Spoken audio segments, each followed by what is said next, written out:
സുഹൃത്തുക്കളെ, അടുത്തൊരു ബെല്ലോടുകൂടി നാടകം ആരംഭിക്കുകയായി. അടിവരയിടണം. ഫ്രണ്ട്ഷിപ്പിന് മുകളിലാണെന്ന് പറഞ്ഞിട്ട് ലവേഴ്സിന്റെ പ്രവൃത്തികൾ കാണിക്കുമ്പോൾ ബന്ധം കിട്ടുന്നു. എന്തൊക്കെയാണ് ഈ കൊച്ചു കേരളത്തിൽ സംഭവിക്കുന്ന എന്തൊക്കെ കാര്യങ്ങളാണ്? ഒന്നില്ലെങ്കിൽ ഞാൻ ഈ വീട്ടിൽ നിന്ന് പോകണം, അല്ലെങ്കിൽ ഇവൾ ഈ വീട്ടിൽ നിന്ന് പോകണം. അങ്ങനെയാണെങ്കിൽ ഇതിലൊരു ക്ലാരിറ്റി. പിന്നെ ഒറിജിനൽ ആണെന്ന് പറയില്ലടാ, അത്രക്ക് ആർട്ടിഫിഷ്യൽ ആയിട്ട്. ഇനി കഥാപാത്രം കൂടി ഒന്ന് വരുമ്പോ ഒന്നുകൂടെ ആർട്ടിഫിഷ്യൽ ആവും. പക്ഷെ എത്ര നാള് നീ ഒരു സത്യത്തെ കള്ളമാക്കി പറഞ്ഞു? എന്റെ സത്യത്തെ ഞാൻ കള്ളമാക്കി പറയണേ? ഞാൻ പറയാം. എന്താ എന്റെ ഉദ്ദേശം? എനിക്ക് ഇവനെ ഭയങ്കര ഇഷ്ടമാണ്. എനിക്ക് ഇവിടെ ഇഷ്ടമാണ് എന്ന് വെച്ച് ഇവളായിട്ട് റിലേഷൻഷിപ്പിലാവാനോ ഇവളെ കല്യാണം കഴിക്കാനോ എനിക്ക് പറ്റില്ല. എങ്ങനെ ഇരിക്കണം? എന്റെ ചോദ്യത്തിനുള്ള ഉത്തരം എനിക്ക് കിട്ടി, ജാസ്മിന് കിട്ടി. ഒരു കുഴപ്പമില്ല, സന്തോഷമുള്ള മക്കളെ, സന്തോഷായി.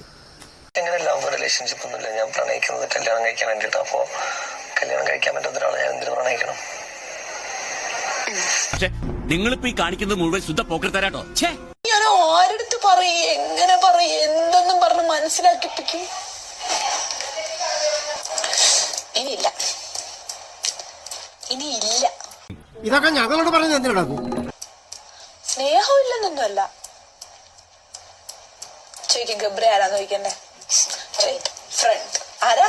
ഫ്രണ്ട്. ഫ്രണ്ട്.